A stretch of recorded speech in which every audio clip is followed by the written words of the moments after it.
Je Déjà pensais arrivé. pas à ça, je pense à des trucs un peu plus soft, mais... Et ouais, je suis là.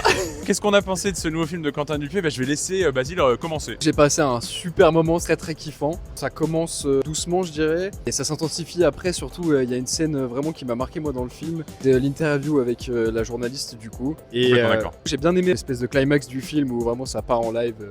C'est un mélange entre le Dain et si, et Yannick, voilà. C'est un personnage qu'on va suivre et à la manière de Yannick, c'est un personnage qui paraît un peu taré à la base, qui va au-delà de sa folie ou de son décalage, va faire preuve d'une humanité un peu poussée, comme un Raphaël Quenard. Là, il y a Adèle qui joue extrêmement bien, qui arrive à transmettre tellement d'émotions des fois dans un seul... Elle tient très bien son rôle, elle tient très bien le film, elle apporte beaucoup de gimmicks. Comme on a pu entendre et lire, c'est vraiment l'un des films de Dupieux les plus accessibles, les plus grand public. Tout est expliqué, ce qui est même presque étonnant. Comme on en parlait, c'est que là où c'est intéressant, c'est qu'il va y avoir, bon, c'est assez facile à comprendre et à lire, toute la critique est de vouloir donner du fond à des choses qui n'en ont pas, surtout sur la culture d'internet où on veut toujours justifier, on veut toujours analyser, comprendre.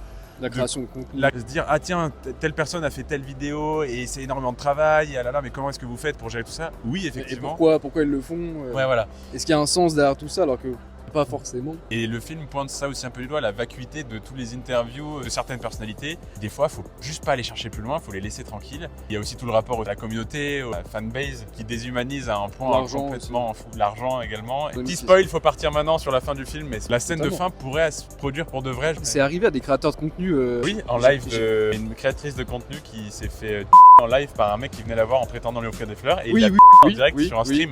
Donc c'est déjà arrivé. Je pense pas à ça, je pense à des trucs un peu plus soft, mais des mastus ou quoi qui sont pas bien dans leur vie. Et le film est littéralement très ancré par rapport à des choses qui arrivent déjà. Mention spéciale pour la musique, ils ont réutilisé le piano du film qui est des accordés top de chez top. Plutôt un bon moment. Adèle Exarchopoulos est fantastique dans son rôle là, même Jérôme Commandeur est complètement un bolos et qui se fait bolos dans le film, mais il sait parfaitement jouer ce genre de personnage. Jusqu'au bout.